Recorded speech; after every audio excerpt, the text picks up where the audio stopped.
देखिए स्प्लाइसिंग में क्या होगा, स्प्लाइसिंग में दो चीजें होती हैं, जैसे कि एक होगा कैपिंग, ठीक है, कैपिंग, और दूसरा होगा poly adenylation, poly adenylation, adenylation, ठीक है।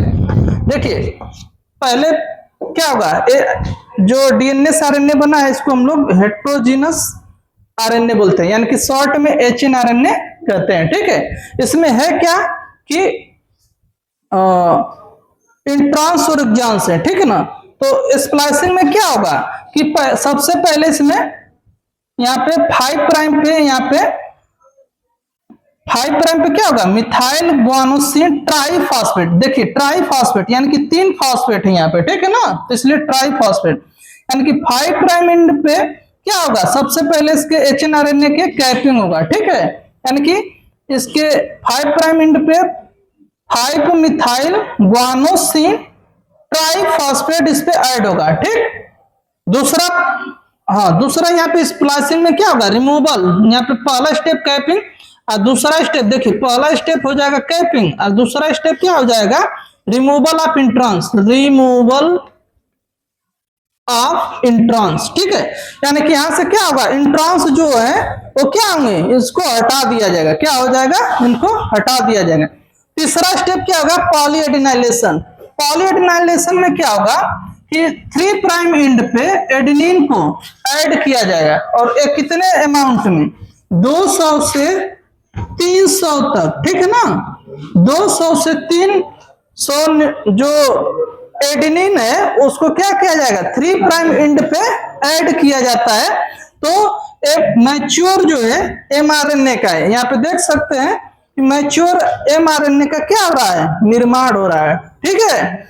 तो ये यूकैरियोटिक में होता है स्प्लाइसिंग। देखिए इंट्रांस जो है प्रोकैरियोटिक कोशिका में नहीं पाई जाती है, ठीक है ना।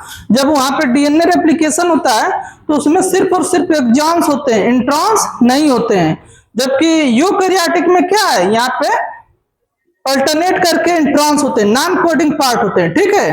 तो इनको सबसे पहले क्या होगा, स्प्लाइसिंग होगा। स्प्लाइसिंग में बताया पहले क्या होगा, कैपिंग। कैपिंग में क्या है, 5 प्राइम पे क्या होगा कि इसके मिथाइल गुआनोसिन ट्राइफॉस्फेट ऐड होगा। दूसरा रिमूवल होगा इंट्रॉन्स का, जो नॉन कोडिंग पार्ट है इनको देखिए यहाँ से क्या हो रहा है, इनको हटाया जा रहा है, ठीक है।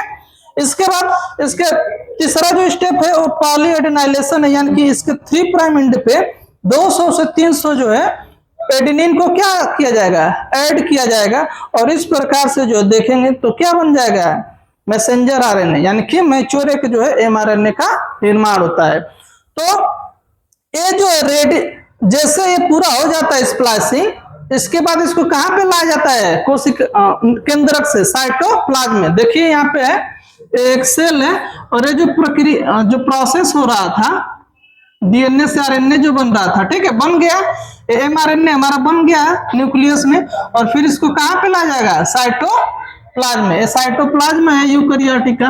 अब यहाँ पे देखेंगे तो जो एमआरएनए है क्या है, कोड, मतलब इसमें जेनेटिक कोड पाए जाते हैं जो क्या करेंगे, एक स्पेसिफिक अमीनो एसिड को बनाने के लिए रिस्पांसिबल होते हैं, ठीक है ना।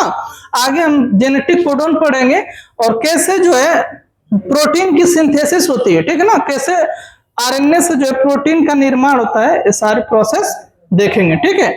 तो आज के लिए सिर्फ इतना है कि जो आरएनए का स्प्लाइसिंग है वो कैसे होता है, कितने स्टेप में होता है, ठीक है।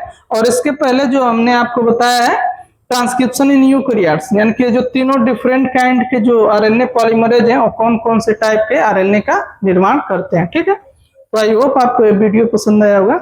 अगर पसंद आया तो ज्यादा से ज्यादा लाइक करें, शेयर करें और कमेंट्स करें। धन्यवाद।